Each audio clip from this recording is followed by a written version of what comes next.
share, dan subscribe agar kalian tidak ketinggalan video-video pembelajaran selanjutnya. Nah, kali ini saya, Kak Bude, akan lanjut lagi ke materi berikutnya.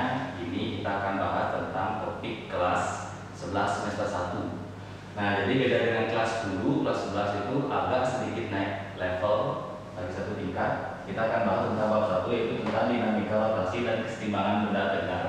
Nah, di bab ini materinya sangat banyak sekali, tapi kita akan fokus dari satu subbab saja terlebih dahulu, yaitu tentang momen gaya. Jadi momen gaya ini merupakan hasil dari besaran gaya dengan gaya. Kapan kalian akan merasakan momen gaya? Saat kalian membuka pintu yang ada persendian. Nah, itu akan memanfaatkan momen gaya. Nah, huruf ini, simbol ini dibaca dengan tau atau torsi. Jadi torsi sama dengan F dikali dengan L. Dengan torsi itu adalah momen gaya, F itu adalah gaya, L itu adalah lengan gayanya. Yang sebagai catatan yang harus kalian perhatikan, gaya dengan lengan gaya harus tegak lurus. Jika kalian nanti ketemu di soal gaya dan lengan gaya tidak tegak lurus atau istilahnya dia sejajar, maka momen gayanya akan otomatis bernilai 0. Tapi ketika gaya dengan lengan gaya dia membentuk sudut, nah belum tentu 0. Kita harus uraikan secara vektor. Nah, harus ingat lagi materi vektor di kelas 10. Jangan sampai lupa. Nah, yang kedua dan ketiga, momen gaya akan bernilai positif jika searah putaran jalur jam. Tapi ada juga beberapa sekolah yang mengajarkan dia akan bernilai positif ketika berlawanan dengan arah jalur jam. Itu tidak masalah, tidak menjadi perdebatan. Yang penting kalian harus mengikuti salah satu aturan saja. Nah, maksud dari momen gaya itu seperti apa? Kita contohkan saja langsung agar lebih mudah, ya. Contoh yang pertama. Nah, misalkan saja ada sebuah batang. Nah, ini misalnya batang AB, kemudian dia dikenai gaya atau F ya, di titik B misalnya saja. Nah, kita anggap F-nya 10 Newton, kemudian panjang dari A ke B kita anggap saja adalah 10 meter. Nanti yang akan menjadi pertanyaan ada dua pertanyaan. Misalnya saja ditanya berapa sih momen gaya ya, saat di titik A, dan bisa juga ditanya momen gaya saat di titik B. Nah, yang jadi pertanyaan adalah bagaimana cara kalian menentukan momen gayanya. Jika pertanyaan pertama menentukan berapa sih momen gaya di titik A, kalian harus tentukan F-nya berapa dan L-nya berapa. Gaya sudah terpampang ini, yaitu 10 Newton. Sekarang ditanya momen gaya di titik A, berarti porosnya ada di titik A. Cara menentukan lengan gaya harus kalian perhatikan. Jadi lengan gaya itu dilihat dari mana?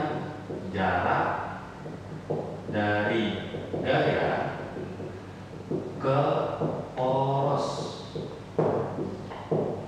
Jarak dari gaya ke poros.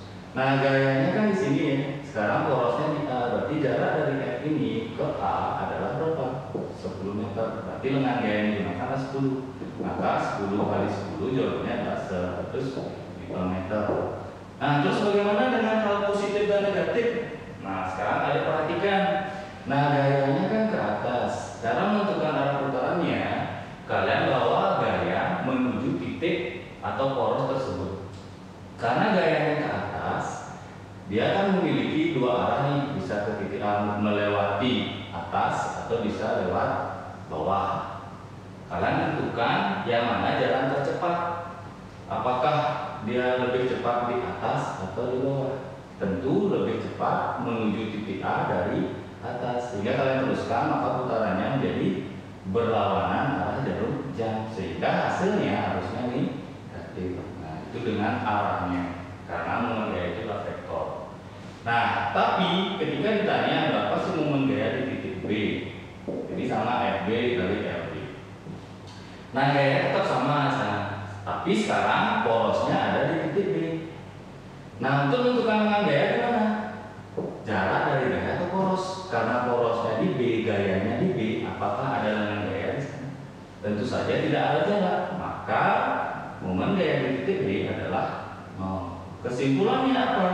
Ketika gaya tepat di lengan gaya, itu di poros, itu istilahnya, maka momen gayanya akan bernilai 0. Jadi tidak perlu kalian cari, pasti nilainya akan 0 saat gaya tepat di porosnya. Nah, contoh berikutnya yang agak lebih sulit ya. Misalkan saja bagaimana ketika kalian ketemu dengan gaya yang tidak membentuk tegak lurus dengan lengannya. Misalkan saja di sini titik A, di sini titik B, tapi sekarang gayanya membentuk sudut. Nah, misalkan saja seperti ini. F-nya tetap 10 Newton. Misalkan saja sudutnya adalah kita pakai 30 derajat, misalkan saja. Lengannya sama saja, biar tidak terlalu ribet hitungnya. Nah, sekarang ditanya berapa momen gaya di titik A. Sekarang yang kalian perhatikan adalah syarat yang pertama dari momen gaya itu gaya dan lengan gaya harus tegak lurus. Tapi pada soal nomor 2, gaya dengan lengannya tidak tegak lurus. Harus apa? Harus kalian buat tegak lurus. Caranya gimana? Ini pakai cara gampang saja ya. Kita nggak pakai cara ribet. Yang buat saja dia tegak lurus. Nah, terus gimana? Kalian harus ingat vektornya ya. Jadi karena di sini tidak ada sudut, maka ini garisnya ini akan bernilai F sin theta. Kok bisa F sin theta? Jadi kita review sedikit tentang vektor ya, biar kalian ingat. Di vektor di kelas 10 ya sudah. Misalkan saja ada dua buah gaya. Ini sumbu Y, ini sumbu X, misalnya ini F1, ini F2, di sini theta, di sini alpha. Nah, ketika kalian ketemu vektor seperti ini, pasti kalian akan menguraikan ke sumbu X dan ke sumbu Y, saya yakin. Berarti ada yang di sini Fx, ya yang pertama, dan di sini ke atas Fy yang pertama juga. Cara mudahnya gimana? Jadi kita nggak perlu pakai sami, desa, ya, agak ribet. Jadi kita pakai cara jika dia menempel sudut. Nempel sudut itu artinya ada tulisan sudutnya. Berarti garis ini akan bernilai cos. Berarti F1 cos theta. Ini kan nggak ada sudut ya, maksudnya nggak ada tulisan theta ya, maka ini akan bernilai F1 sin theta. Nempel sudut cos. Tapi jangan dihafal, X itu tidak selalu cos, Y itu tidak selalu sin.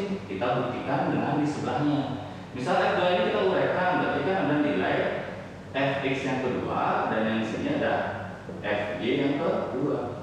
Nah, ini kan ada nempel sudut yang X ya, berarti ini adalah F sin alpha. Sedangkan Y ada sudut, ya, berarti ini adalah F2 cos alpha. Paham ya bedanya? Jadi di X dan Y itu tidak selalu cos, tidak selalu sin, tapi dia bisa berubah-ubah tergantung posisi sudut. Makanya yang di sini, ya kalau kalian perhatikan soal berikutnya, ini kan ada tulisan 30 derajat, maka garis ini akan bernilai F sin theta. Thetanya berapa? 30 derajat. Sudah tegak luruskah dengan lengan gaya? Sudah. Ketika sudah tegak lurus, maka kalian tinggal eksekusi saja soalnya.